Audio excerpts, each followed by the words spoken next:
الحمد للہ رب العالمین والصلاة والسلام علی سید الانبیاء والمرسلین وعلی آلہ واصحابہ اجمعین، اما بعد۔ اس سے قبل کی نشست میں غالباً 13 ذی الحج تک کے احکامات بیان کیے جا چکے تھے اور 13 ذی الحج کی رمی کے متعلق بھی تفصیل عرض کر دی گئی تھی، اور رمی کے مسائل میں غالباً یہ عرض کیا جا رہا تھا کہ کوئی آدمی رمی میں ایک ہی کنکر کو 7 مرتبہ اٹھا کر مارتا رہے تو ایسا کرنا خلاف سنت ہونے کی وجہ سے مکروہ ہے، اور رمی میں کنکر ستون میں بالکل نیچے کی طرف مارنا چاہیے، زمین کی طرف، اور کنکر اگر ستون میں لگ کر نیچے گر جائے گا یا اس کے اطراف میں قریب قریب تو یہ رمی درست ہو جائے گی۔ 13 ذی الحج کی یا 12 ذی الحج کی رمی کے بعد اب مکہ مکرمہ کو لوٹنا ہے، اور یہ جو فقہا نے لکھا ہے کہ مینا کے دنوں میں اپنے اسباب اور سامان کو پہلے مکہ مکرمہ بھیجنا اور خود مینا میں رہنا یہ مکروہ ہے، تو یہ اس زمانے میں مکروہ ہوتا تھا جس زمانے میں آج کل کی طرح اسباب، وسائل اور ذرائع نہیں تھے، اور مینا سے مکہ مکرمہ اس زمانے میں لوگ پیدل آتے جاتے تھے، کئی گھنٹوں کا سفر تھا، یا سواری پر بھی جاتے تھے تو کئی گھنٹوں کا سفر تھا، تو مینا سے اپنے اسباب اور سامان کو مکہ مکرمہ بھیج دیتے تھے تو دل اسی میں اٹکا رہتا تھا کہ معلوم نہیں سامان ٹھیک طرح پہنچا ہوگا نہیں پہنچا ہوگا، راستے میں توڑ پھوڑ نہ ہو گئی ہو، تو اس وجہ سے فقہا اسے مکروہ قرار دیتے تھے۔ لیکن اب ہمارے دور میں یہ کوئی مکروہ بات نہیں ہے کہ کوئی انسان مینا میں 4-5 دن جتنے بھی اس نے گزارنے ہیں، ان دنوں میں آخری دن یا اس سے پہلے اگر کچھ زائد اسباب اور سامان ہے تو مکہ مکرمہ چھوڑ کے آ جائیں یا بھجوا دے اپنے سامان کو، اور پھر مکہ مکرمہ میں بعد میں جائے۔ رمی سے فارغ ہو کر 12 یا 13 کو جب مکہ مکرمہ آنا ہے تو راستے میں وادی محسب ہے، اس میں تھوڑی دیر ٹھہر کر دعا کرنی چاہیے، اور حنفی فقہا کے نزدیک یہ سنت ہے، اور وہ کہتے ہیں کہ خواہ نیچے اتر کر دعا مانگے، سواری کے اوپر ہی ٹھہر کر دعا مانگے، یہ سب سے کم درجے کی بات ہے، اور اعلیٰ درجہ اور پوری سنت تو رسول اللہ صلی اللہ علیہ وسلم کی یہ ہے کہ 12 یا 13 کی رمی کے بعد، اور رسول اللہ صلی اللہ علیہ وسلم 13 کی رمی کے بعد لوٹے تھے تو ظہر، عصر، مغرب اور عشاء یہ ساری نمازیں وادی محسب میں پڑھے، اور عشاء کے بعد کچھ دیر کے لیے لیٹ بھی جائے یہاں تک کہ کچھ نیند پوری ہو جائے، اور پھر مکہ مکرمہ میں رات کے وقت آئے۔ محسب جو ہے یہ وادی مکہ مکرمہ کے اب تو بیچ میں آ گئی ہے، اور اس میں بہت زیادہ کنکر ہیں۔ اصل میں اگر اس وادی کو دیکھنا ہو اب بھی تو مکہ مکرمہ کے متصل جو مینا کی طرف جاتے ہوئے پہاڑ ہیں ان کے درمیان میں یہ ہے ایک قبرستان جنت المعلا،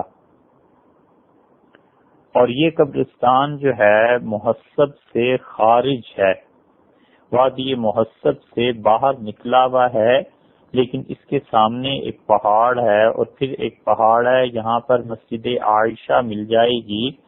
اور یہ وہ جگہ ہے جس کو معابدہ بھی کہتے ہیں آج کل۔ یہ وادی محسب ہے، رسول اللہ صلی اللہ علیہ وسلم اسی جگہ پر ٹھہرے تھے،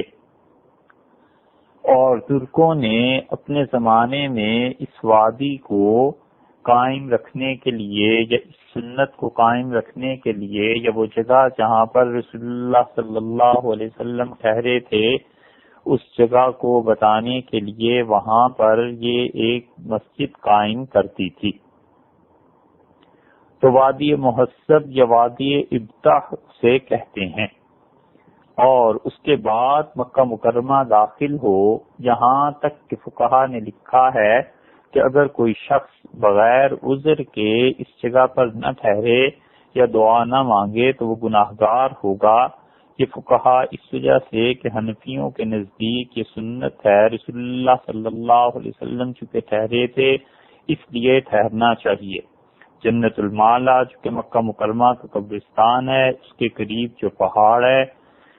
اور مکہ مکرمہ جب آپ جا رہے ہوں تو رائٹ ہینڈ پہ داہنے ہاتھ پر یہ وادی سے جدا ہوتا ہے، ان دونوں کے بیچ میں ایک پانی کا نالا بھی ہے۔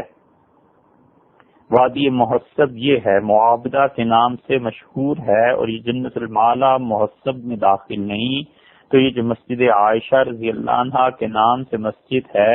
یہاں پر ٹھہرنا چاہیے، تو ہو سکے تو آدمی اس میں نمازیں پڑھے، ظہر، عصر، مغرب اور عشاء کی ساری نمازیں اس میں پڑھنی چاہیے۔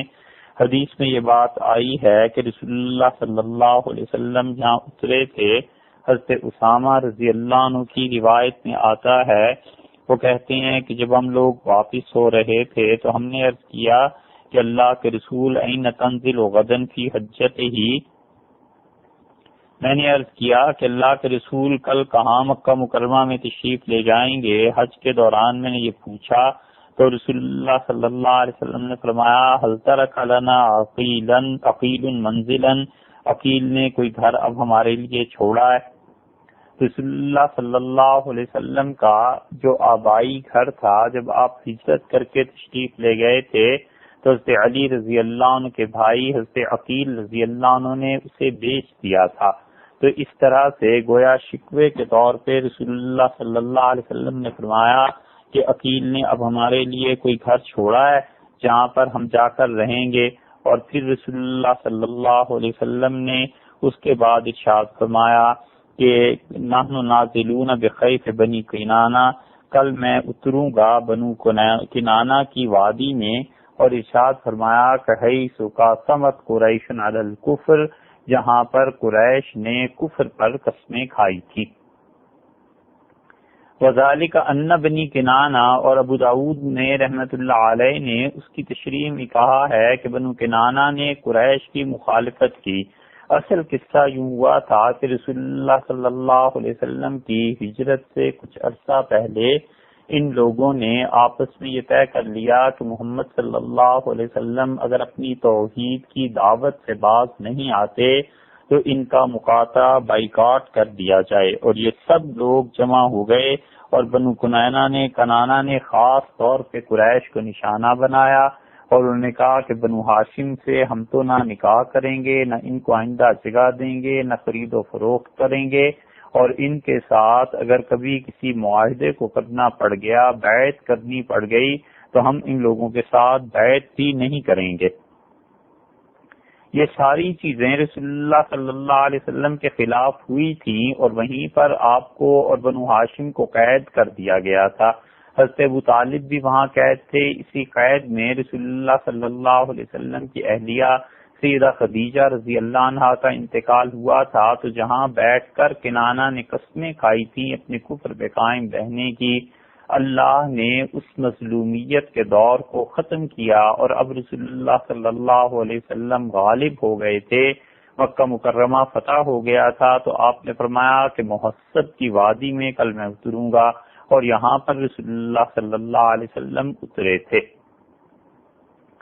اور اس کے لیے سیرت کی کتابوں میں اس واقعے کے لیے اور الفاظ بھی مل جائیں گے. شعب ابی طالب کا جو واقعہ ہے وہ یہی واقعہ ہے.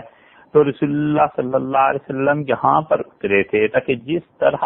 ان لوگوں نے کفر پر قسمیں کھائی تھیں اللہ اس زمین کو گواہ بنا دے کہ اسلام کا بول بالا ہوا، اور اسلام جب چھا گیا، ایمان جب چھا گیا تو رسول اللہ صلی اللہ علیہ وسلم کی تشریف آوری اس زمین پر بھی ہوئی تھی. اور اسی لیے عبداللہ ابن عمر رضی اللہ عنہما کے متعلق بھی آتا ہے. یہ جو حنفی فقہا اس کو سنت کہتے ہیں یہ ان کے دلائل ہیں. نافع کہتے ہیں کہ عبداللہ ابن عمر رضی اللہ عنہما جب حج سے واپس آتے تھے تو وہ اس جگہ پر اترتے تھے، پھر مکہ مکرمہ میں داخل ہوتے تھے، اور اس سے پہلے جانے سے یحجع حجعتن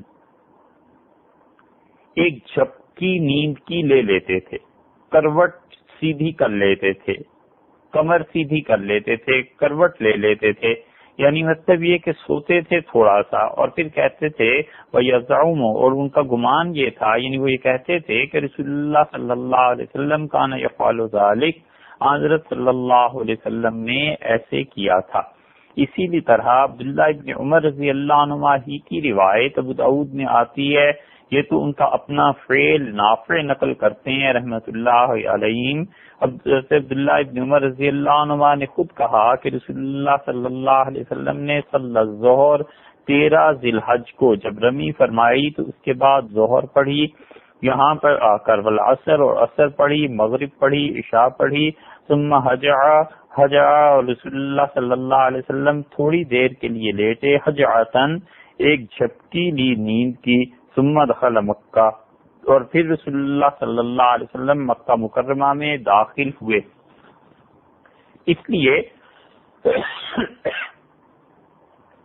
حنفی فقہا کے ہاں وادی محسب میں ٹھہرنا تھوڑی دیر کے لیے یہ سنت ہے. بعض روایات میں جو سنت کی نفی آئی ہے محدثین میں سے بعض رات اس طرف گئے ہیں کہ وجوب کی نفی ہے. بہرحال اب تو یہ سنت بھی تقریباً ختم ہو گئی، لوگوں کو پتہ ہی نہیں ہے، اور 12 ذی الحج کو بھاگتے ہیں مکہ مکرمہ کی طرف اور اس سنت کو چھوڑ دیتے ہیں. چاہیے تو یہ کہ 13 ذی الحج کی رمی کر کے پھر اس کے بعد اس مسجد میں یا یہاں آ کر کچھ دیر ٹھہرا جائے تو کم سے کم یہ ہے کہ انسان یہاں پر دعا مانگنے کے لیے ٹھہرے یا چلتے چلتے ہی دعا مانگ لے، کیونکہ رسول اللہ صلی اللہ علیہ وسلم رکے تھے. اور زیادہ سے زیادہ پھر وہی اعلیٰ درجے کی سنت ہے جو ابھی آپ نے سنی ہے. منا سے اب مکہ مکرمہ کی واپسی کے بعد ایک کام اور رہ گیا ہے، اور وہ ہے طواف وداع. طواف وداع جو ہے وہ شرعاً واجب ہے، اور منا سے جب انسان مکہ مکرمہ میں پہنچے گا، رمی سے فارغ ہو گیا ہے، اب وادی محسب سے بھی آ گیا، تو اس کے بعد طواف وداع کرے. اور طواف وداع یہ ہے کہ انسان اپنی رخصتی سے پہلے مکہ مکرمہ میں سے آنے سے پہلے آخری کام جو اس نے کرنا ہے وہ مکہ مکرمہ کا طواف ہے. رسول اللہ صلی اللہ علیہ وسلم ایسے ہی کرتے تھے. تو یہ جو طواف ہے اسے طواف صدر بھی کہتے ہیں، طواف وداع بھی کہتے ہیں، اور یہ طواف ایسا ہے جو آخری ہے. اب اس کے دوران یعنی جب مکہ مکرمہ آ گئے، اب آپ کا حج ایک طرح سے پورا ہو گیا، اور حج کے پورا ہونے کے بعد اب یہاں جو رہنا ہے جتنے دنوں میں، ان دنوں میں کثرت سے طواف کرتے رہنا چاہیے اور کثرت سے نیکی کے کام کرنے چاہیے. ایک مسئلہ یہ بھی یاد رکھنا چاہیے کہ عمرہ جو ہے وہ 9، 10، 11، 12 اور 13 ذی الحج کے جو 5 دن ہیں، ان 5 دنوں میں عمرہ کرنا گناہ ہے. بہت سے لوگ جب مینا میں فارغ ہوتے ہیں تو وہ یہ ظلم کرتے ہیں کہ حج کو چھوڑ کے عمرے کے لیے گویا چل پڑتے ہیں، اور وہ اس طرح کرتے ہیں کہ مینا میں اب 11 کو رمی کر لی تو سارا دن فارغ ہے، بظاہر میں کوئی کام ہے نہیں. اور اللہ کی یاد یہ بہت بڑا کام ہے جو لوگ سمجھتے نہیں ہیں، تو پھر وہ کہتے ہیں چلو عمرہ ہی کراتے ہیں. پھر وہ وہاں سے جائیں گے تنعیم، اور تنعیم جا کر احرام باندھیں گے، پھر جا کر عمرہ کریں گے، اور پھر مینا آ جائیں گے، پھر 12 ذی الحج کی رمی کر لیں گے، پھر اس کے بعد مکہ مکرمہ چلے جائیں گے، رات کو پھر چلے جائیں گے اور جا کر عمرہ کریں گے۔ یاد رکھیے سارے سال میں یہ 5 دن ایسے آتے ہیں جنہیں اللہ نے حج کے لیے رکھا ہے، اور ان میں عمرے کا کرنا ہمارے فقہا کے نزدیک مکروہ تحریمی، حرام اور گناہ کا کام ہے۔ 9 ذی الحج عرفہ کے لیے ہے، 10 ذی الحج نہر قربانی کا دن ہے، 11، 12 اور 13 یہ تینوں دن رمی کے ہیں، مینا میں رہنے کے ہیں۔ 2 دن میں سے یعنی 11 اور 12 ضروری، اور 13واں دن 13 ذی الحج 5واں دن وہ اگرچہ آپ کے اپنے اختیار اور اپنی مرضی پر منحصر ہے، مگر اس کے باوجود ان 5 دنوں میں عمرہ نہیں کرنا چاہیے۔ اب مکہ مکرمہ میں 13 ذی الحج کے بعد عمرہ کرے، وہاں پر رہنا چاہیے، اور حرم میں 1 مرتبہ پورے قرآن پاک کا پڑھنا یہ مستحب ہے۔ کوفہ کے جو فقہا آتے تھے یہ مکہ مکرمہ میں عمرہ کے بعد حج یا عمرے کے لیے آتے تھے، حاضری دیتے تھے، اور 1 مرتبہ قرآن پاک پڑھے بغیر نہیں جایا کرتے تھے۔ حضرت ابراہیم نخعی رحمۃ اللہ علیہ کے متعلق خاص طور پر آتا ہے کہ ابراہیم نخعی رحمۃ اللہ علیہ تو 1 مرتبہ قرآن پاک کو ضرور پڑھ لیتے تھے۔ تو یہاں اب جتنے دن بھی رہنا ہو جائے اتنے دنوں میں غنیمت جانے مکہ مکرمہ کے قیام کو، اور مکہ مکرمہ میں رہے اور کثرت سے طواف کرتا رہے۔ یہ جو مسئلہ ہے کہ طواف افضل ہے عمرے سے، بات واقعی درست ہے۔ صحابہ کرام رضی اللہ عنہم کثرت سے طواف کرتے تھے، عمرہ بس وہ 1 آدھ مرتبہ کر لیتے تھے، پھر طواف کرتے رہتے تھے۔ مگر بات یہ بھی سمجھنے کی ہے کہ جتنا وقت عمرے میں لگتا ہے، مثلا 2 گھنٹے، تو اتنا ہی وقت طواف میں بھی لگائے۔ 24 گھنٹوں میں 2 گھنٹے عمرے پہ لگتے ہیں، فرض کیجئے اس کے، تو وہ عمرے کو چھوڑ دیتا ہے اور سمجھتا ہے کہ صحابہ رضی اللہ عنہ طواف کرتے تھے تو طواف کرنا افضل ہے، تو اسے چاہیے کہ 24 گھنٹوں میں 2 گھنٹے طواف کرے، تاکہ عمرے میں جو وقت خرچ ہونا تھا اتنی عبادت طواف کی ہو جائے۔ اب طواف افضل ہے، یہ مراد نہیں ہے کہ عمرہ تو کیا نہیں، کہ دلیل لے لی حدیث سے اور طواف 24 گھنٹوں میں 1 بھی نہ ہوا، یا 1 آدھ مرتبہ طواف کر لیا، 20-25 منٹ میں بس طواف کر کے فارغ ہو گئے۔ ایسے نہیں کرنا چاہیے، بلکہ عمرے کے لیے اگر نہیں گئے تو طواف کثرت سے کرے۔ اتنا تو کم سے کم وقت ہونا چاہیے طواف میں جتنا عمرے میں خرچ ہوا تھا۔ تو اب طواف کے بعد اس مکہ مکرمہ میں آنے کے بعد، حاضر ہونے کے بعد، اب ایک کام حج کا رہ گیا، اور وہ حج کا کام طواف وداع ہے، کہ آخری طواف انسان نے جو کرنا ہے وہ ہے مکہ مکرمہ سے جب سفر کا ارادہ ہو تو اس وقت طواف وداع کرنا چاہیے۔ یہ طواف سادہ کپڑوں میں ہوگا، اس میں نہ رمل ہے، نہ رمل ہے، نہ استواء ہے، کوئی چیز نہیں ہے، اور جس طواف کے بعد سعی نہیں کرنی ہوتی اس میں رمل بھی نہیں ہوتا اور استواء بھی نہیں ہوتا۔ تو یہاں پر اب طواف کرے، اور طواف کرنے کے ساتھ ساتھ اللہ سے بہت عاجزی سے یہ دل میں بھی دعا مانگتا رہے کہ خدا بند کریم آخری مرتبہ یہ نہ ہو، اور بار بار اس گھر میں حاضری کی توفیق ہوتی رہے۔ اس طواف وداع کو طواف صدر بھی کہتے ہیں، اور باہر سے جو حاجی جاتے ہیں ان پر واجب ہے۔ اگر بغیر کیے چلے جائیں گے تو میقات سے نکلنے سے پہلے لوٹ کر آنا ان کے لیے ضروری ہے، لوٹ کر آنا ہے اور واجب ہے، یہ وجوب اس کا پورا کرنا ہوگا۔ اور میقات سے نکل جانے کے بعد اختیار ہے انسان کو کہ 2 کاموں میں سے ایک کرے، یا تو یہ کر لے کہ میقات سے باہر نکل گیا، میقات کی تشریح بالکل آغاز میں ہو چکی، میقات سے اگر باہر نکل گیا ہے تو احرام باندھ کر آئے مکہ مکرمہ واپس، پہلے عمرہ کرے اور اس کے بعد طواف وداع کرے۔ اور دوسری صورت یہ ہے کہ طواف وداع کے بغیر چلے گئے تو ایک جانور حرم میں بھیجنا چاہیے، جسے ذبح کرانا چاہیے حرم کی حدود میں، تو یہ چیز چونکہ غریبوں کے لیے، فقراء کے لیے، وہاں سیاہ رنگ کے بہت سے لوگ ہوتے ہیں جو مانگ رہے ہوتے ہیں، ان کے لیے زیادہ نفع کی چیز ہے، اس لیے فقہا نے اس چیز کو ترجیح دی ہے، اور وہ کہتے ہیں زیادہ بہتر یہ ہے کہ انسان ایک جانور بھیج دے اور اس میں غریبوں کا نفع ہوگا، انہیں گوشت کھانے کو مل جائے گا۔ اور یہ بھی مسئلہ ہے کہ طواف زیارت کے بعد کوئی بھی نفل طواف جو کر لیا جائے گا تو وہ طواف وداع ہو جائے گا، اگرچہ طواف وداع کی نیت نہ کی ہو، طواف زیارت کے بعد جو بھی طواف کرے گا بس وہ طواف وداع ہو جائے گا۔ مگر افضل یہ ہے کہ چلتے وقت بالکل متصل طواف کرنا چاہیے، اور نبی کریم صلی اللہ علیہ وسلم اسی طرح کیا کرتے تھے، حتیٰ کہ حدیث میں آیا ہے جس سے پتہ چلتا ہے کہ رسول اللہ صلی اللہ علیہ وسلم نے طواف وداع اسی طرح فرمایا تھا کہ لوگ چلے گئے تھے اور آخری چیز رسول اللہ صلی اللہ علیہ وسلم نے جو مکہ مکرمہ میں کی تھی وہ طواف وداع تھا، اور رسول اللہ صلی اللہ علیہ وسلم نے باقی لوگوں کو بھیج دیا تھا، اور رسول اللہ صلی اللہ علیہ وسلم نے آخر پہ خود ہی طواف فرمایا تھا۔ اور حدیث میں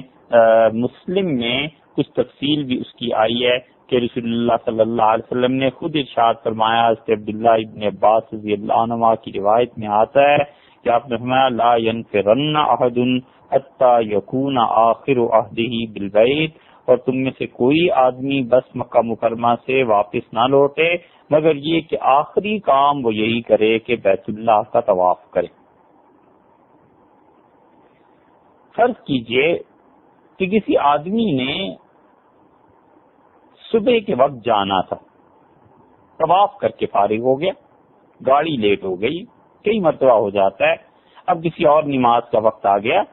تو اب خدا کے گھر میں ہی نماز پڑھنی چاہیے، کوشش پھر ہونی چاہیے کہ اب جانے سے پہلے ایک مرتبہ پھر طواف کر دیا جائے۔ حضرت عبداللہ ابن عباس رضی اللہ عنہ کے متعلق آتا ہے کہ وہ لوگوں کو یہ سکھاتے تھے اور فرماتے تھے کہ دیکھو آخری چیز جو تم نے کرنی ہے وہ خدا کے گھر کا طواف ہے، اور رسول اللہ صلی اللہ علیہ وسلم نکلنے سے پہلے طواف کیا کرتے تھے، آخری چیز رسول اللہ صلی اللہ علیہ وسلم کا آخری فعل یہ تھا۔ جس طرح دوسرے طواف ادا کیے جاتے ہیں ایسے ہی یہ طواف بھی ادا کیا جائے گا، اس میں کوئی خاص چیز نہیں ہے، اور بس جیسے ہوتا ہے ویسے ہے۔ حجر اسود کے پاس آنا ہے، نیت کرنی ہے، اور نیت کے بعد بیت اللہ کی طرف، پھر اپنے دائیں ہاتھ کی طرف کو چلنا ہے، پھر جب حجر اسود بالمقابل آ جائے تو دونوں ہاتھ کانوں تک اٹھانے ہیں، بسم اللہ والحمد للہ واللہ اکبر والصلاۃ والسلام علی رسول اللہ صلی اللہ علیہ وسلم، یا اس قسم کے الفاظ جو پہلے بھی ذکر کیے جا چکے ہیں، یہ کر کے حجر اسود کا استلام، پھر طواف کا آغاز، پھر ہر چکر میں حجر اسود کا استلام، اور جب 7 چکر پورے ہو جائیں تو مقام ابراہیم پر آ کر 2 رکعتیں جو واجب ہو جائیں گی یہ پڑھنی ہے، کہیں بھی پڑھ لی جائیں حرم میں، ٹھیک درست ہے،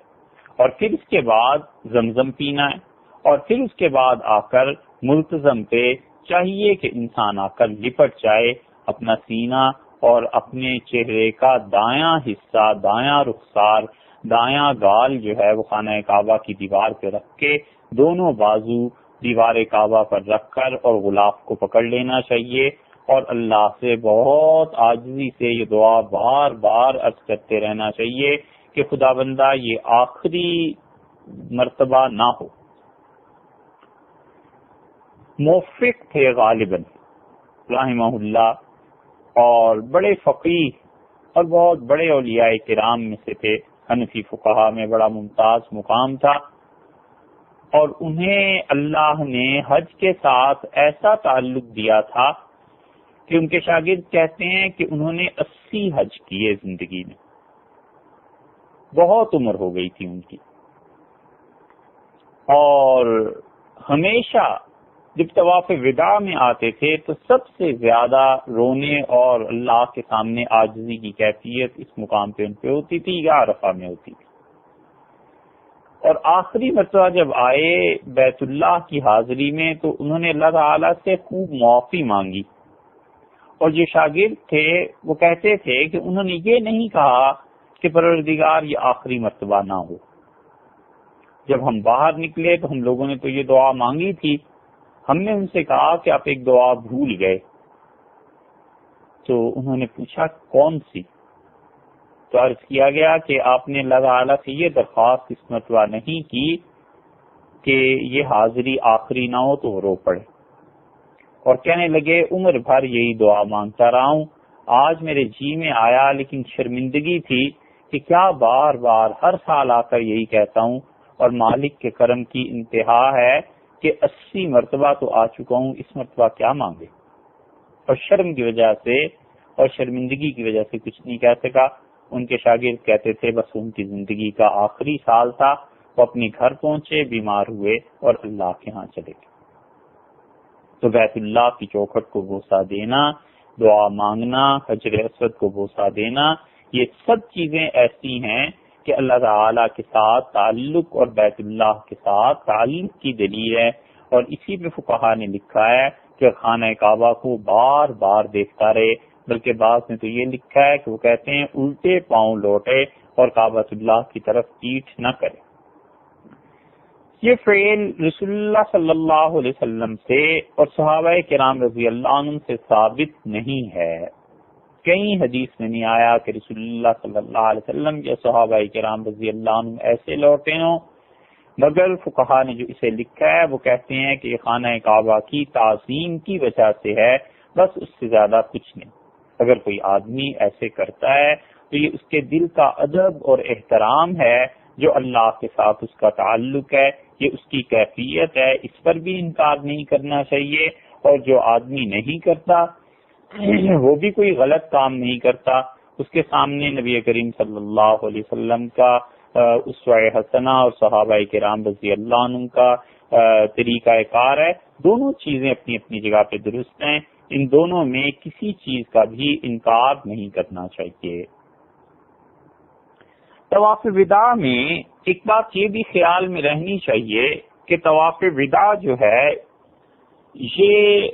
خواتین کے معاملے میں یہ مرد کے لیے تو وجوب ہے، خواتین کے لیے بھی ہے، اور اگر خواتین کے لیے ایام کی حالت شروع ہو جائے اور جانا ان کا بہت ہی ضروری ہے، ایسے امور ہیں تو عورت پر یہ طواف واجب نہیں رہے گا، بلکہ وہ آئے بیت اللہ کے کسی بھی دروازے پر اور وہاں کھڑی ہو کر دعا مانگیں اور چلی جائیں، یہ ان کے لیے چھوٹ ہے، رخصت اور رعایت ہے جو حدیث میں آئی ہے۔ نبی کریم صلی اللہ علیہ وسلم کے متعلق بھی یہ آیا ہے کہ رسول اللہ صلی اللہ علیہ وسلم نے حضرت صفیہ اپنی اہلیہ محترمہ رضی اللہ عنہا کے متعلق پوچھا تو حضرت عائشہ رضی اللہ عنہا نے کہا کہ اس کے ایام شروع ہو گئے ہیں، تو رسول اللہ صلی اللہ علیہ وسلم نے فرمایا لعلھا حابستنا، شاید اب یہ ہمیں روکے گی، اب اس کی وجہ سے رکنا پڑے گا مکہ مکرمہ میں۔ تو لوگوں نے عرض کیا کہ اللہ کے رسول انہا قد افاضت، انہوں نے طواف زیارت کر لیا تھا، تو رسول اللہ صلی اللہ علیہ وسلم نے فرمایا فلا اذن، پھر رکنے کی کوئی بات نہیں ہے، پھر چلو۔ اور ایک روایت میں حضرت صفیہ رضی اللہ عنہا کا خود اپنا ہی قصہ آتا ہے، حضرت عائشہ رضی اللہ عنہا کی اس روایت کے علاوہ کہ حضرت عائشہ رضی اللہ عنہا کی روایت میں الفاظ آئے ہیں، صحیح مسلم میں وہ حدیث آئی ہے کہ حضرت عائشہ رضی اللہ عنہا فرماتی ہیں کہ رسول اللہ صلی اللہ علیہ وسلم نے ہم سے پوچھا کہ الم تکن طافت معکن بالبیت، یہ صفیہ جو ہیں انہوں نے تم دوسری خواتین کے ساتھ طواف زیارت کر لیا تھا؟ قالوا بلا، عرض کیا گیا کہ اللہ کے رسول جی انہوں نے کر لیا تھا، تو رسول اللہ صلی اللہ علیہ وسلم نے فخرجنا، بس پھر چلو۔ اور حضرت صفیہ رضی اللہ عنہا کی اپنی روایت بھی ایسے ہی ہے کہ وہ بیت اللہ پہ آئیں اس کے کسی دروازے پہ، اور یا یہ کہ وہ اپنے خیمے کے دروازے پر بڑی ہی پریشان کھڑی تھی، تو رسول اللہ صلی اللہ علیہ وسلم نے دیکھا اور آپ نے ارشاد فرمایا اب تم ہمیں روک لوگی مکہ مکرمہ میں، تمہاری وجہ سے رکنا پڑے گا۔ ثم قال لها، اور پھر رسول اللہ صلی اللہ علیہ وسلم نے ان سے خود ہی پوچھا کہ اکنت افضت یوم النحر، طواف زیارت کر لیا تھا؟ قالت نام، انہوں نے عرض کیا جی، تو قال فانفری، رسول اللہ صلی اللہ علیہ وسلم نے فرمایا اب چلو۔ تو یہ دلیل ہے اس بات کی کہ ایام کے دن اگر خواتین کے لیے شروع ہو جائیں تو طواف وداع جو ہے اس کے ذمہ واجب نہیں رہتا، بلکہ وہ کسی بھی بیت اللہ کے دروازے پر آ کر کھڑی ہو کے بیت اللہ کو دیکھے اور دعا مانگے اور لوٹ جائے۔ اس کی کچھ تفصیل ابھی بعد میں بھی آتی ہے، اس کو بھی سننا چاہیے۔ حضرت عمر رضی اللہ عنہ کی روایت بھی آئی ہے ابو داؤد میں۔ حارث بن عبداللہ بن اوس کہتے تھے کہ میں حضرت عمر رضی اللہ عنہ کے پاس گیا اور میں نے ان سے ایسی خاتون کا مسئلہ دریافت کیا جس خاتون کو ایسی کیفیت پیش آ گئی ہو، تو حضرت عمر رضی اللہ عنہ نے ہمیں بتایا کہ وہ عورت طواف وداع کے لیے آئے گی لیکن طواف نہیں کرے گی اور وہ دعا مانگ کے چلی جائے گی۔ تو حارث کہتے ہیں میں نے یہ کہہ دیا کہ کذالک افطانی رسول اللہ صلی اللہ علیہ وسلم، مجھے رسول اللہ صلی اللہ علیہ وسلم نے ایسے ہی فتویٰ دیا تھا۔ تو حضرت عمر رضی اللہ عنہ بہت ناراض ہوئے اور فرمایا کہ سالتنی عن شیئن، رسول اللہ صلی اللہ علیہ وسلم کے فتوے کے بعد پھر مجھ سے فتویٰ مانگتے ہو؟ سالت عنہ رسول اللہ صلی اللہ علیہ وسلم لکیما اخالف، اور یہ کیا تم چاہتے ہو کہ رسول اللہ صلی اللہ علیہ وسلم کے فتوے کے بعد میں کوئی اور فتویٰ دے کے ان کی مخالفت کی مصیبت عذاب مول لوں؟ سخت ناگواری کا اظہار کیا کہ رسول اللہ صلی اللہ علیہ وسلم نے جب ایک فتویٰ دے دیا تھا تمہیں تو اب پھر اس مسئلے میں مجھ سے پوچھنے کی کیا ضرورت پیش آ گئی؟ تو یہ تو ہے حج مکمل ہو گیا۔ اب اس کے بعد جانا ہے مدینہ منورہ، لیکن مدینہ منورہ روانگی سے پہلے کچھ حج کے مسائل ہیں وہ بھی سن لینے چاہیے۔ عورتوں اور مردوں کے حج میں 10 یا 12 چیزیں ہیں جو مختلف ہیں اور باقی سب کا حج ایک ہی طرح کا ہے، اور 10 کام ایسے ہیں جن میں خواتین مردوں سے مختلف ہیں، اور 2 کام اس میں سے ایسے ہیں جو خواتین ہی کے ساتھ مخصوص ہیں اور کسی کے نہیں۔ یہ 12 افعال ہیں جو فقہاء نے ترتیب سے لکھے ہیں، اور وہ کہتے ہیں کہ 10 صورتوں میں عورتوں کے لیے مردوں سے مختلف حکم ہے، اور اگر کوئی ہجڑا مخنث جسے کہتے ہیں وہ حج کے لیے جائیں گے تو ان کا حکم بھی عورتوں ہی کی طرح ہوگا۔ آخری 2 حکم جو ہیں البتہ وہ صرف خواتین کے ساتھ مخصوص ہیں، مردوں کا اس سے کوئی تعلق نہیں ہے۔ ان میں سے پہلا کام فقہاء نے جو لکھا ہے وہ کہتے ہیں کہ احرام باندھتے وقت مردوں کی طرح تہمت باندھنے اور چادر اوڑھ لینے کا حکم عورتوں کے لیے نہیں ہے، بلکہ مرد اس کے لیے مخصوص ہے۔ دنیا میں بہت سے علاقے اب بھی پائے جاتے ہیں جہاں خواتین چادر باندھتی ہیں، ایسی چیزیں،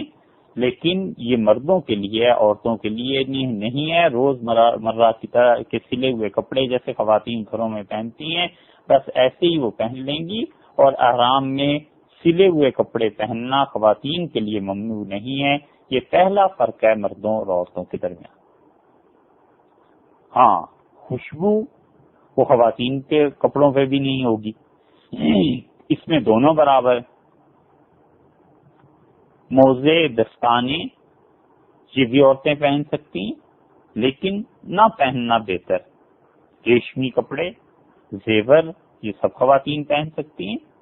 احرام کی حالت میں عورت کے لیے زیور پہننے کی کوئی ممانعت نہیں ہے۔ اگر وہ ہلکا پھلکا زیور یا زیادہ زیور بھی پہننا چاہیں کوئی حرج نہیں ہے۔ ہاں بس ایک حرج یہ ہوتا ہے سیکیورٹی کا اور چوری کا، تو یہ تو انتظامی مسائل ہیں، شریعت کا اس سے کوئی تعلق نہیں ہے، اپنے اپنے زمانے کے مسائل ہیں، جیسے بھی حکومتیں اسے حل کریں، اور بہرحال شرعن پابندی نہیں ہے۔ تو یہ پہلا فرق ہے مردوں اور عورتوں کے درمیان۔ دوسرا فرق یہ ہے کہ مردوں کی طرح عورت اپنے سر کو کھلا نہیں رکھے گی، اور اگر وہ سر کو کھلا رکھے گی تو اس پہ کوئی جزا واجب نہیں ہے، کوئی کفارہ نہیں ہے، کیونکہ عورت کے سر کے بال اس کے سطر میں شامل ہیں۔ اسے تو ویسے بھی اپنے سر کے بال چھپا کر رکھنے، عام دنوں میں بھی خواتین کو اپنے سر کے بال سطر میں شامل ہیں، چھپا کر ہی رکھنے چاہیے، اور اجنبی اور غیر محرم لوگوں کے سامنے سر کا کھولنا منع بھی ہے اور گناہ بھی۔ یہ جو ہمارے یہاں رواج ایک چل پڑا ہے کہ عورتیں احرام کے وقت سر پر ایک کپڑا باندھ لیتی ہیں اور اس کو کہتی ہیں کہ عورتوں کا احرام ہے، یہ غلط چیز۔ عورتوں کو کوئی مخصوص احرام نہیں، یہ تو رومال اس لیے باندھا جاتا ہے کہ بال حفاظت سے رہیں، سمٹے رہیں اور مردوں کی نگاہ اس پہ نہ پڑے، بس اتنی ہی بات ہے۔ وگرنہ اس رومال کا تعلق سمجھنا چاہیے کہ احرام سے نہیں ہے، وہ تو ویسے بھی سر ڈھانپنے کا حکم ہے عام حالات میں بھی۔ اور اس سے بھی زیادہ گناہ کا کام بعض مرتبہ خواتین یہ کرتی ہیں کہ سر پہ جو رومال باندھتی ہیں تو اس کے اوپر سے ہی مسح کر لیتی ہیں۔ وہ تو وضو کرتے ہوئے بھی سر کا رومال نہیں کھولتی، تو یاد رکھیے اس سے وضو نہیں ہوتا۔ جب وضو نہیں ہوگا تو نماز بھی نہیں ہوگی اور بیت اللہ کا طواف بھی نہیں ہوگا، اور بغیر وضو کے طواف کرنا بیت اللہ کا، وہ جو اس سلسلے میں باقی مسائل ہیں وہ پھر آ جائیں گے یا پہلے اس سے گزر چکے ہیں، تو اس لیے یہ نہیں ہونا چاہیے کہ خواتین سر پر ایسا رومال باندھ لیں کہ اسے وضو میں بھی نہ کھولیں۔ اس سر کے رومال کا حالت احرام سے تعلق نہیں۔ سو مرد ان کا تو سر کھلا رہے گا، ڈھانپ نہیں سکتے، مگر خواتین ڈھانپتی ہیں۔ اور ایسے ہی خواتین جو ہیں وہ مردوں کی طرح اپنا چہرہ کھلا رکھیں۔ یہ جو آیا ہے روایات میں، اس کا مطلب یہ ہے کہ وہ اپنے چہرے پر اتنی اچھی طرح سے گھونگھٹ نکال لیں، اوڑھنی کو، چادر کو اتنا نیچے کر لیں کہ وہ نہ پہچانی جا سکے۔ اور خواتین رسول اللہ صلی اللہ علیہ وسلم کے زمانے میں ایسے کرتی تھی کہ وہ اتنا اپنی چادر کو کھینچ لیتی تھی کہ چہرہ ایک طرح سے ڈھک جاتا تھا۔ تیسرا فرق عورتوں اور مردوں کے حج میں یہ ہے کہ خواتین تلبیہ بلند آواز سے نہیں کہیں گی، کیونکہ اس میں فتنے کا بھی خوف ہے اور لوگوں کے بہکنے کا بھی خوف ہے، اور آواز کی وجہ سے جو کشش پیدا ہو جاتی ہے اس کے بھی صادر ہونے کا خوف ہے۔ اس لیے خواتین ایسے نہیں کریں گی، بلکہ بس وہ اتنی آہستہ آواز سے کہیں کہ خود ہی سن لیں۔ اور اجنبی مرد نہ ہو، اگر غیر محرم نہ ہو، خاتون اپنے محرم کے ساتھ جا رہی ہیں، شوہر ہے، بھائی ہے، یا جو بھی محرم ہوتے ہیں، بیٹا ہے، پھر کوئی حرج نہیں، پھر خواتین بھی اونچی آواز سے تلبیہ کہہ سکتی ہیں، کیونکہ رشتہ داریاں وہ ایسی ہیں جن سے نکاح اللہ نے ہمیشہ کے لیے حرام قرار دیا ہے، یہ ان کے لیے اجازت ہے۔ مگر جہاں غیر محرم مرد ہوں گے وہاں خواتین اونچی آواز سے تلبیہ نہیں کہیں گی۔ چوتھا فرق یہ ہے کہ مرد طواف میں رمل کرتے ہیں، تیز چلتے ہیں، عورتوں کے لیے یہ حکم نہیں، اور خواتین اطمینان سے چلیں گی۔ اور اگر مردوں کو خواتین کا ساتھ ہو تو خواتین کی رعایت کرنی چاہیے، مردوں کو چاہیے کہ رمل نہ کریں اور ایسے تیز نہ چلیں، بلکہ خواتین کی وجہ سے انہیں بھی آہستہ ہی چلنا چاہیے۔ ایک یہ بھی عذر ہے، اور ایک عذر یہ بھی ہے کہ اب تو بیت اللہ میں عام طور پر اتنا ہجوم ہوتا ہے، اتنے لوگ ہوتے ہیں کہ اگر کوئی آدمی تیزی سے چلے گا، اکڑ کے چلے گا تو کسی سے جا ٹکرائے گا، تو لوگوں کا بھی خیال کرنا چاہیے۔ ہر قسم کے لوگ ہوتے ہیں، بچے ہوتے ہیں، جہاں تک ہو سکے انسان لوگوں کے لیے امن، اطمینان، رحمت اور سکون کا باعث بنے۔ کسی کو ایذا اور تکلیف دینا حرام ہے، اور رمل سنت، تو ایک سنت کو ادا کرتے ہوئے کہیں حرام کام میں نہ پڑ جائے۔ گناہ سے اپنے آپ کو بچانا زیادہ ضروری ہے بنسبت اس کے کہ کوئی انسان نیکی کرے، تو خواتین تو ایسے کریں گی نہیں، اور مرد ہے اگر خواتین کے ساتھ اسے چاہیے کہ خواتین کی رعایت کرے۔ یہ چوتھا فرق ہے۔ پانچواں فرق یہ ہے کہ خواتین کے لیے احرام اور مردوں کے احرام میں چونکہ بنیادی طور پہ ہی فرق ہے، تو مرد جو اپنا ایک شانہ بغیر اس چادر کے کر لیتے ہیں تو خواتین کے لیے ایسی چیز نہیں ہے اور نہ وہ کر سکتی ہیں۔ پانچواں فرق یہ۔ چھٹا فرق شریعت نے مرد اور عورت کے حج اور عمرے میں یہ رکھا ہے کہ حجر اسود پر جب مرد زیادہ ہوں تو عورت استلام نہ کرے، خالی جگہ مل جائے بوسہ دے لیں، اور اگر خالی جگہ نہ ملے تو اشارے سے بس استلام کر لے۔ اور بعض فقہا کا کہنا یہ ہے کہ بالکل وہاں جائے ہی نہیں، اور وہ زیادہ صحیح بات ہے، بس دور کھڑی ہو اور بیت اللہ کی طرف ہاتھ کر کے اور اپنی ہتھیلیوں کو چوم لے، اس نیت سے کہ گویا اس نے بیت اللہ پر حجر اسود پر ہاتھ رکھ دیے ہیں۔ اس میں بہت احتیاط کرنی چاہیے۔ عام طور پہ اب مکہ مکرمہ میں حرم شریف میں یہ ہونے لگا ہے کہ خواتین وہاں ہوتی ہیں، بہت بڑی تعداد میں ہوتی ہیں، اور کوئی مرد گر جاتا ہے، کوئی خاتون گر جاتی ہے تو لوگ وہاں اس پاک مقام پہ کھڑے ہو کے کہتے لگا رہے ہوتے ہیں، ہنس رہے ہوتے ہیں۔ یہ بڑی غفلت کی دلیل، بڑی غفلت کی دلیل۔ اس امت کو کہیں حج کرنا آ جائے اور ڈسپلن کے ساتھ یہ حج کر لیں تو پوری امت کے حالات بدل جائیں، اور جو امت کا زوال ہے اس میں بہت بڑا ہاتھ اس چیز کا ہے کہ انہوں نے خدا کے گھر کا ادب اور احترام ترک کر دیا۔ ادب بہت بڑی چیز ہے صاحب، ایسی بڑی چیز ہے کہ سعدی نے کہا ہے، اور کچھ غلط اور مبالغے سے کام نہیں لیا، کہ بے ادب محروم گشت از فضل رب۔ جو آدمی ادب سے ہٹ جاتا ہے وہ اللہ کے فضل سے بھی ہٹ جاتا ہے۔ بیت اللہ میں بیٹھ کے باتیں کرنا، اسی طرح پاؤں کی طرف پھیلا لینا، اسی طرح حجر اسود پہ چٹکیاں بجانا، ہنسنا کھڑے ہو کے، ایک دوسرے کو دیکھنا، الیاذ باللہ، یہ سب ایسی چیزیں ہیں جو حق تعالی شانہ کو غصہ دلانے والی چیزیں ہیں۔ معاذ اللہ، اللہ اپنی پناہ میں رکھے۔ تو حجر اسود پہ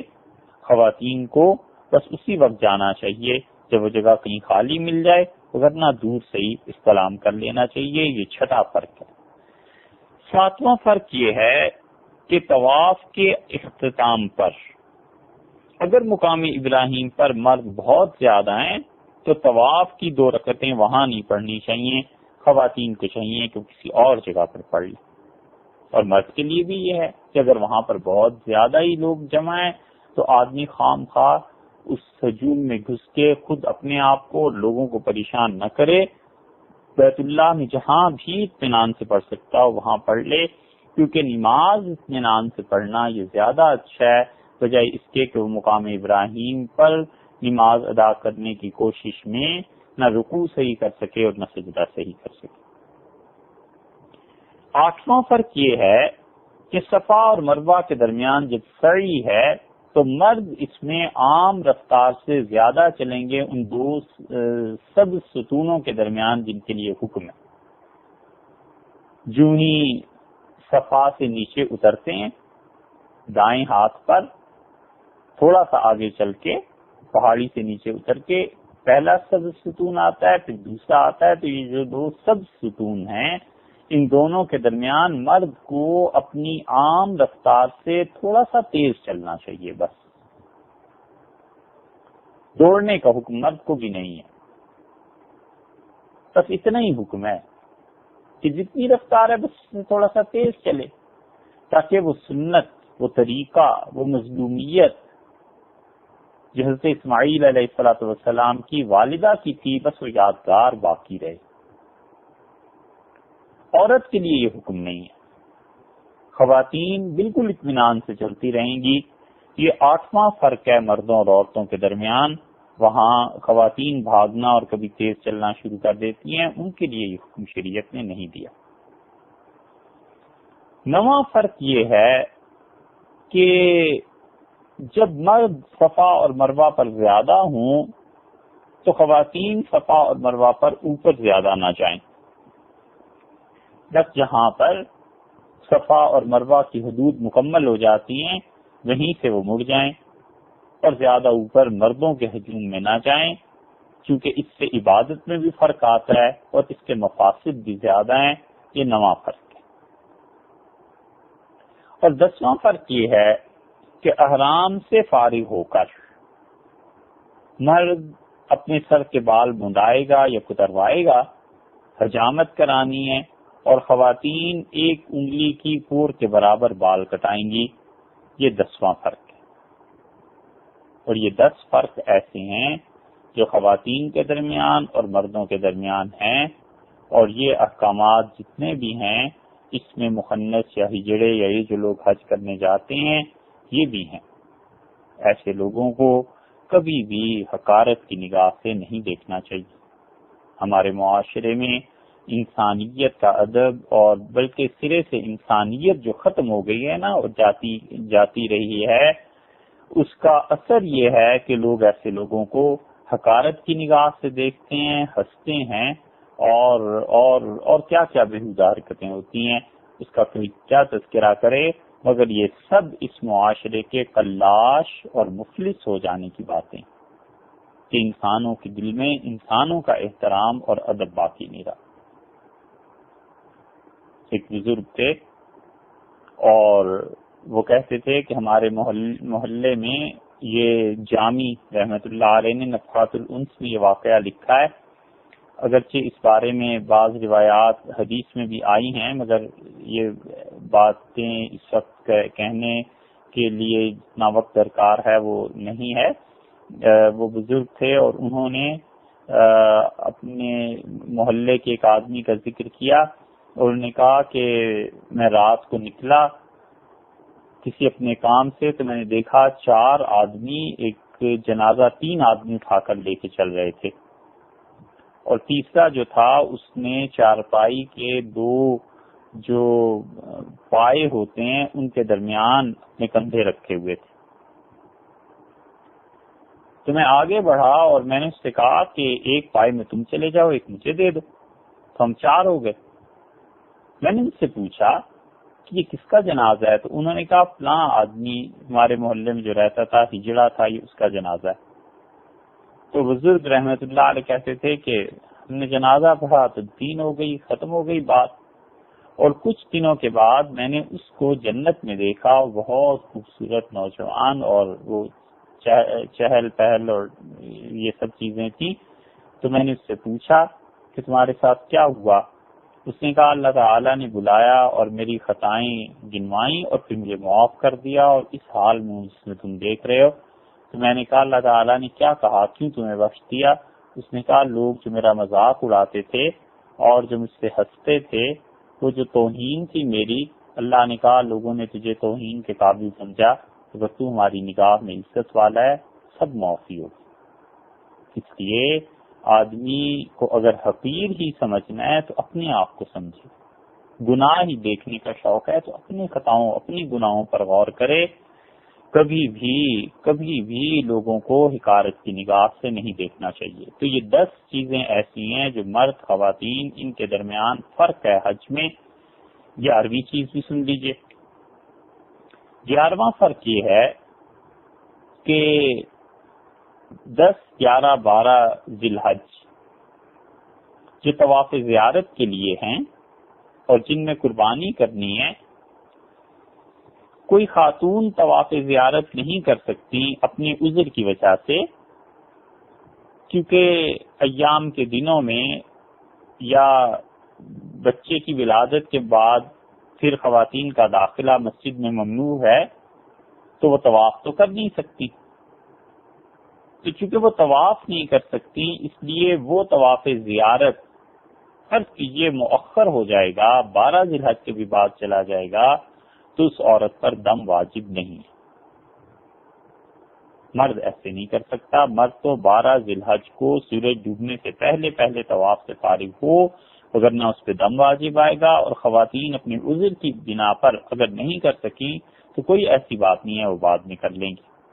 طواف کی حالت میں طواف کرتے کرتے اگر ایسی چیز پیش آ جائے تو شریعت کا حکم یہ ہے کہ طواف کرنا چھوڑ دیں اور مسجد سے باہر چلی جائیں، اور چونکہ سعی طواف کے بعد کرنی ہے نا، اس لیے سعی بھی نہیں کریں گی۔ یہ مسئلہ تھوڑا سا باریک ہے، اسے سمجھ لیجئے۔ کوئی خاتون طواف کر رہی تھی اور ایام کی حالت شروع ہو گئی تو وہ اسی وقت بیت اللہ سے باہر چلی جائیں، اور سعی چونکہ طواف کے بعد کرنی ہے اس لیے سعی بھی نہیں کریں گی۔ لیکن اگر طواف کرتے وقت وہ پاک تھی اور سعی کرنے سے پہلے یہ سعی کے دوران ایسی حالت شروع ہو گئی تو سعی کا کرنا جائز ہے، صحیح ہے، اس لیے کہ سعی کے لیے پاکیزگی شرط نہیں نا، سعی کے لیے تو باوضو ہونا بھی شرط نہیں، جیسے کہ پہلے بھی بات گزر چکی۔ تو اس لیے اگر طواف کر لیا ہے تو اب وہ خاتون سعی کر سکتی ہیں، خواہ ان کی یہ حالت سعی سے پہلے شروع ہو جائے یا سعی کے دوران شروع ہو جائے، سعی کو مکمل کریں گی۔ اس کے علاوہ حج کی 11 چیزیں ہو گئیں، تمام افعال اپنے اپنے وقت پر وہ ادا کرتی رہیں گی، کوئی ممانعت نہیں۔ ایسے ہی طواف زیارت اور سعی 12 ذی الحج کے بعد پاک ہو گئی ہیں تو اس وقت کریں، تاخیر ہو گئی کوئی دم واجب نہیں۔ لیکن اگر 10، 11، 12 یہ 3 دن تھے قربانی کے، ان میں وہ پاک ہو گئیں اور طواف زیارت اور اس کا اکثر حصہ یعنی 4 چکر صرف اپنی سستی کی وجہ سے طواف زیارت نہیں کیا تو پھر اس پہ بھی دم واجب آ جائے گا۔ اگر اپنی سستی کی وجہ سے طواف نہیں کیا، یہ مسئلہ پہلے کچھ تفصیل سے گزر چکا ہے، اور اگر قربانی کے ایام میں طواف زیارت کر لیا تو ابھی جیسے کہ عرض کیا آج کی سعی باقی ہے تو سعی کو اسی حالت میں کر لینا چاہیے تاکہ 12 ذی الحج کا سورج نہ ڈوبے، یہ افضل ہے، وگرنہ قربانی کے ایام کے بعد سعی کر لی تو یہ بھی جائز ہے اور کوئی چیز واجب نہیں ہے۔ یعنی طواف زیارت کیا، اب حالت ایسی شروع ہو گئی تو اس خاتون نے سوچا کہ جب پاک ہو جاؤں گی تب میں جا کر سعی کر لوں گی تو بھی ٹھیک ہے۔ یہ جو تاخیر ہو رہی ہے اور دونوں کے درمیان جو فرق آ گیا ہے وقت کا، اس کی وجہ سے اس کے ذمے کوئی چیز واجب نہیں ہوگی۔ 11 چیزیں ہو گئیں، اور 12ویں چیز یہ ہے کہ خاتون کوئی بھی پاک نہیں تھی اور طواف وداع کا مسئلہ آ گیا تو طواف وداع ان کو ترک کرنا جائز ہے، طواف وداع ساقط ہو جائے گا بشرطے کہ کوئی عذر کبھی ہو، مثلا اور لوگوں نے بھی ان کے ساتھ جانا ہے،